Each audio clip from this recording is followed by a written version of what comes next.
सगळ्यात पहिले तर ही फिल्म अशी ऑर्डिनरी फिल्म नाही आहे जे तुम्ही युजली बघता. Yes. एखादी प्रेम like typical Yes. Love story Yes, आहे yes. किंवा एक नॉर्मल मुलगी आहे जी मुलाच्या प्रेमात पडते किंवा असं नाही आहे.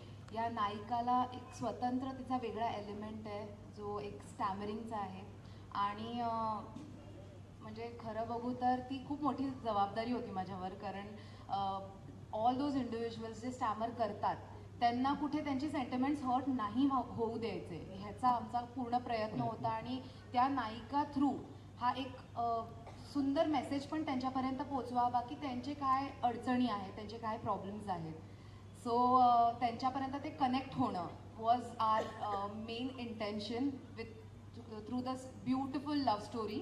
आणि नुसतीच लव्ह स्टोरी नाही आहे तर सस्पेन्स आहे, मिस्ट्री आहे या फिल्ममध्ये.